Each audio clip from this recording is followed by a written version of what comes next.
So you've dedicated your life to UKIP, you've travelled around the country trying to win elections for them, and this weekend the party's only MP has quit. Thank God. You must be gutted, mustn't you? Thank God. Now, look, he's been working against us for a very long time. Sadly, too many in UKIP were prepared to give him the benefit of the doubt. I wanted to kick him out back in 2015 for being disloyal, for working against us. But the good thing is we've got a new leader, and the last thing he wants is somebody causing division. Every time there's a conference, we had problems with Carswell, and I think for Paul Nuttall this is very good news. At the same time, though, you've tried to be elected 7 times and you've lost. Paul Well, Nuttall's tried to get elected 5 times and he's got... Shouldn't you be trying to take notes from Douglas Carswell, who's actually managed to win a seat for UKIP? He has got the most Eurosceptic constituency in the country. Out of all 650 seats, Clacton is the seat where UKIP can win. Now, look, he joined us in 2014. We won that by-election, we won another by-election, and it was a great thing for the party at the time, but it didn't last very long because he never ever believed in the principles that UKIP stood for. So do you think he's a Conservative infiltrator then?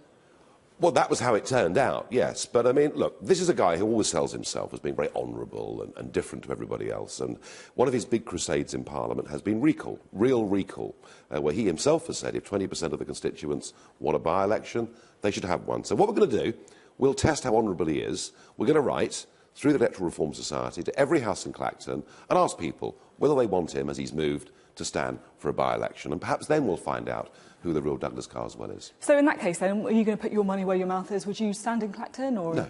What about South Thanet, if they rerun that? Well, let's see. Let's see. I mean, let's see what happens. This is all in the hands of the Crown Prosecution Service. I can't odds what's going to happen there. But if they do decide to rerun that election, would you stand? Probably. And I haven't really made my mind up. Probably.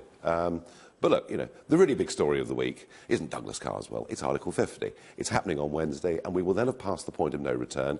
We are leaving the European Union. But the point about UKIP is, what terms are we going to leave the European Union under? I mean, just today in the Sunday Times, there's talk that maybe children living in Warsaw will continue to qualify for child benefit. Yes, we're leaving, but UKIP's role, I think now, is to make sure we do it on the right terms.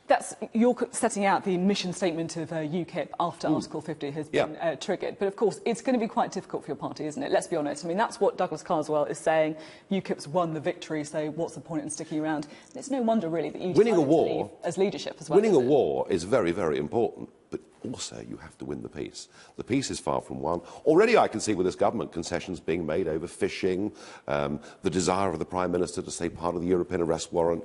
You know, this is not over by a long shot. But you've got no MPs now. UKIP has got no MPs. Do you know what? With no MPs, we forced a referendum in this country. In many ways, outside Parliament, UKIP's achievement has been astonishing.